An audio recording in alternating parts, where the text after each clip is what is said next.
Hello everybody, my name is Samantha Joy F. Mejilla from Grade 7, St. Francis, Session A. Today I will be presenting and explaining the uses of different gardening tools specifically on land and watering preparation. Gardening. Gardening is the practice of growing and cultivating plants. It is also an activity that's good for both the mind and the body.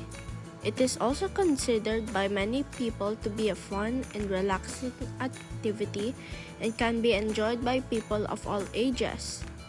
It is an excellent opportunity to try new healthy foods that will help our family become more adventurous eaters.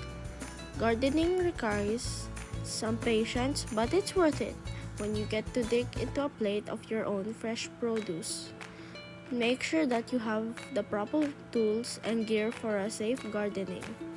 A long-sleeved shirt, pants, and a hat is used for protection from the sun.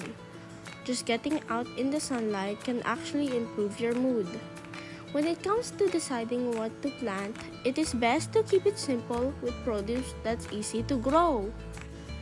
Here are all the tools you'll need most to begin growing your plants. First, garden shears. They are typically used to cut stems and branches, shaping shrubs and cutting weeds. Next are the gloves. They keep the hands clean and prevent minor scrapes and abrasions. It should fit in hands and comfortable to use. Third is a trowel. A trowel is a small and light hand tool with a curved scoop for planting seeds, digging holes, and removing weeds. Let's now move on with the watering tools and its uses. The sprinkler. It is a tool used to deliver water on plants. It is easy to use, different size, and should be durable. Next is the tipper or tabo. It is used for watering plants. It saves much more water than other equipment. The last is the water hose. It is a long movable pipe of water source to irrigate plants. It should be light in weight to allow you to move around quickly without destroying your fragile plant. The plant used in the video is the Mayana or Coleus blumae. It is one of the traditionally used folkloric medicine and used primarily for pain, sore, swelling, and cuts. Its Mayana leaves are brightly colored and have variations in which others used as an ornamental flower.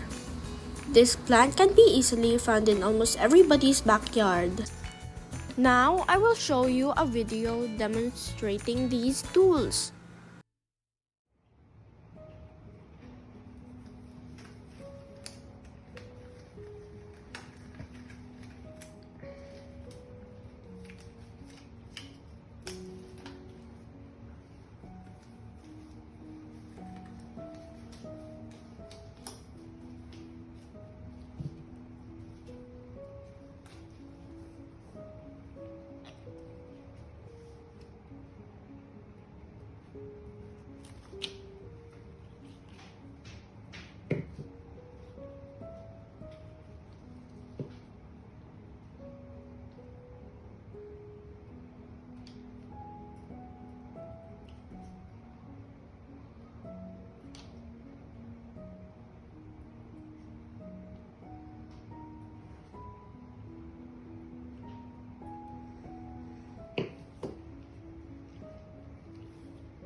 Now that you have seen the function of these gardening tools, you should consider gardening as well.